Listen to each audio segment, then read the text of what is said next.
Music shop మూర్తి. ఈ movie థియేటర్స్లో June 14th release అయింది. జూన్ 17th ప్రైమ్ వీడియోలోను అండ్ ఈటీవీ విన్లో కూడా రిలీజ్ చేశారు ఓటీటీస్లో. ఈ మూవీ చాలామందికి తెలీదు, థియేటర్స్లో కూడా పెద్ద బిజినెస్ చేసిందని నేను అనుకోవట్లేదు. కానీ ఈ మూవీ నేను చూడడానికి గల కారణం ఈయన అజయ్ ఘోష్ గారు. ఆయన యాక్టింగ్ చాలా బాగుంటుంది. ఆయన మీద నమ్మకంతోనే ఈ సినిమా కూడా బాగుంటుందిలే అనుకొని చూశాను.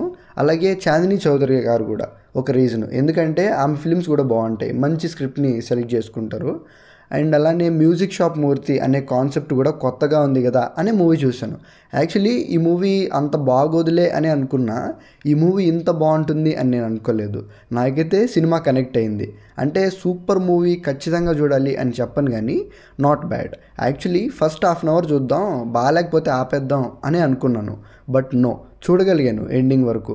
స్టార్టింగ్లో కొంచెం కష్టమే, పేషెన్స్ లేని వాళ్ళు అయితే అస్సలు చూడలేరు, ఎందుకంటే తెలిసిపోతూ ఉంటుంది ఇమ్మెచ్యూర్ డైరెక్షన్ అని. బట్ మూవీ వెళ్ళే కొద్దీ ఎంగేజ్ చేస్తుంది. ఎండింగ్ వచ్చేలోపు మనం సాటిస్ఫై అవుతాం, మంచి సినిమా చూసాంలే అనే ఫీలింగే వస్తుంది ఎండింగ్ చూసిన తర్వాత.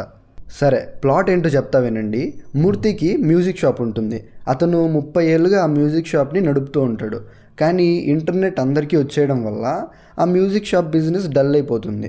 ఇంట్లో వాళ్ళు కూడా పెద్ద ఎంకరేజ్ చేయరు, దాన్ని మానే అని చెప్తూ ఉంటారు. కానీ మూర్తి మాత్రం ఆ మ్యూజిక్ షాప్ వదలడు. మొత్తానికి అతను డబ్బులు సంపాదించడం కోసం డీజే అవ్వాలి అనుకుంటాడు. అతను ఎలా అయ్యాడు, అందులో చాందిని చౌదరి రోల్ ఏంటి, డీజే అవ్వడానికి ఎంత కష్టపడ్డాడు, అవన్నీ మనం సినిమాలో చూస్తాం. అతని జర్నీ చాలా ఇన్స్పైరింగ్గా ఉంటుంది, హార్ట్కి టచ్ అవుతుంది కూడా. మూర్తి క్యారెక్టర్కి 50 ఏళ్ళు. ఆ క్యారెక్టర్కి అజయ్ ఘోష్ గారు కరెక్ట్గా సరిపోయారు. ఆయన చాలా మంచి ఎఫర్ట్స్ పెట్టి ఆ రోల్ని చేశారు. ఇన్ఫ్యాక్ట్ ఆయన కాబట్టే ఆ రోల్ ఇంత ఇంపాక్ట్ఫుల్గా ఉంది. మ్యూజిక్ షాప్ మూర్తి అంటే ఆయనే గుర్తొచ్చేలా చేశారు. ఇవి పోతే ఇంకా మూవీలో కొన్ని నెగిటివ్స్ ఏంటంటే, ఎగ్జిక్యూషన్ కొంచెం పూర్గా ఉంటుంది. మరీ పూర్ అని చెప్పను, కానీ తెలిసిపోతూ ఉంటుంది. సో దానివల్ల మూవీ ఓవరాల్ ఎక్స్పీరియన్స్ పాడవుతుంది. స్టోరీ పరంగా మాత్రమే చూస్తే ఈ సినిమాని చాలా బాగుంది.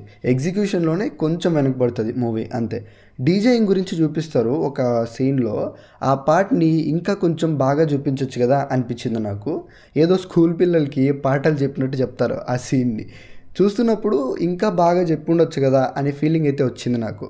అంతే భయ్య, మీరు ఈ మూవీ చూసుంటే మీ ఒపీనియన్ కూడా కామెంట్ చేయండి. I'll meet you with another video. Bye.